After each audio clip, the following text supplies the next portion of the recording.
1-6, Lesson 1-6, Integration Algebra, Powers and Exponents. In this lesson, we'll learn to use powers and exponents in expressions. Let's take a look at this example. The state of Hawaii has an area of more than 10,000 square miles. You can use or express 10,000 as a product of 10 times 10 times 10 times 10. Okay?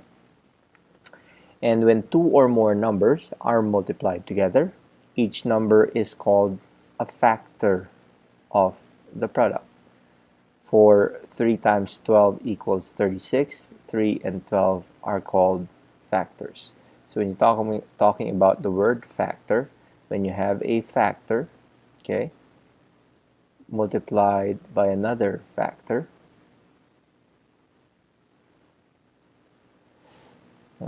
that didn't work out well. Let's do that again. You have a factor multiplied by another factor. The result will be a product. Okay, so that's what a factor is. A factor times a factor equals a product.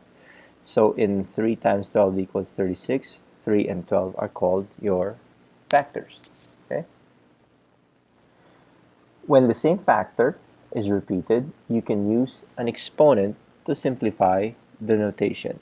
Okay? Again, when the same factor is repeated, you can use an exponent to simplify the notation. An exponent tells how many times a number called a base is used as a factor. Okay? Let's take a look at this example to better understand this. When you talk about 10,000, we found out earlier on that 10,000 is the same as 10 times 10 times 10 times 10. So 10,000 is the same as 10 times 10 times 10 times 10. 10 is being used as a factor 4 times. Okay? So in this case, our base, okay, will be the number 10. Oops, sorry. There you go. And 4 will be called our exponent. So since 10 is being used as a factor 4 times, 10,000 is also read as 10 to the 4th power. Okay?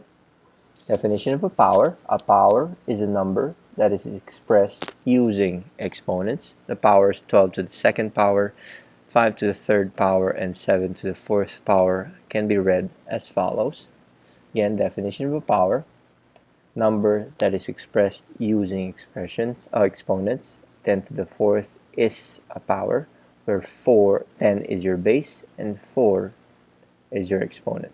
Okay?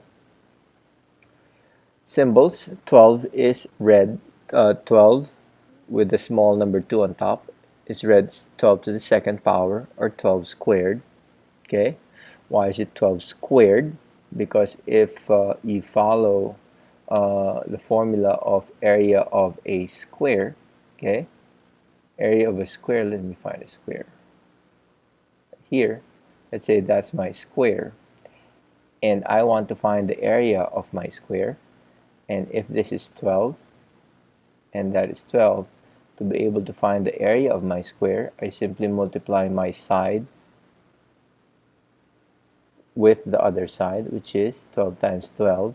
That'll give me the area of my square, in this case 144 square units. Okay, we'll do that later on, but the only reason why I'm saying or I'm explaining this is because the word squared, when you have two numbers multiplied together, okay, and you raise it to the power of 2, it will form a square, and that's why it's called 12 squared.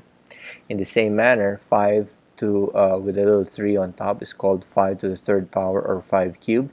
Again, it goes back to the volume of a cube. Volume of a cube simply means that if you get the side multiplied by another side and multiplied by another side, length times width times height, you'll get the volume of a cube, and it will form a cube. So when you have 5 cubed, it will basically form a cube with dimensions of 5 as the length, 5 as the width, and 5 as the height. Okay?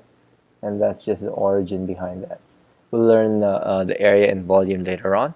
That's just a little FYI. Okay, so 12 to the second power is read as 12 squared as well. 5 to the third power is read as 5 cubed, and 7, this is simply read as 7 to the fourth power. Okay, let's take a look at example number 1. Write 8 times 8 times 8 times 8 using exponents. 8 is being used as a factor 4 times. Therefore, the base is 8, okay, and the exponent is 4, so the power is 8 to the fourth power. In this example, write 4 cubed as a product and then evaluate. Okay, the base is 4, the exponent is 3, meaning that 4 is being used as a factor 3 times, so this becomes 4 times 4 times 4, or 64. 4 times 4, 16, times 4 will give you 64. Next example. Since powers are a form of multiplication, the rules of order of operations need to be expanded to include do all powers before operations, multiply and divide in order from left to right, add and subtract in order from left to right. Remember, when we learned our order of operations way back in this chapter, we only discussed my dear Aunt Sally.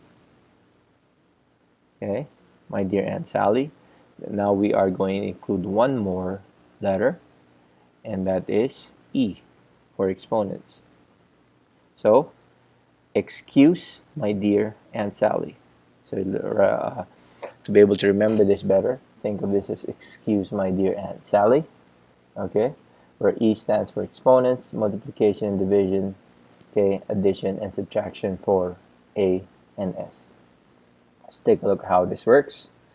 We have, we're asked to evaluate in example 3, 5 times 3 squared minus 8. Again, evaluate means substitute and then simplify. So, we substitute the values for 3 squared. Okay, since we need to do exponents first, right here, we need to evaluate 3 squared. And 3 squared is 3 times 3. Okay, remember though, okay, be very careful. 3 squared is not equal to 6. 3 squared is equal to 9. 3 squared, let me undo that thing. Okay, where is this? Rewrite this here.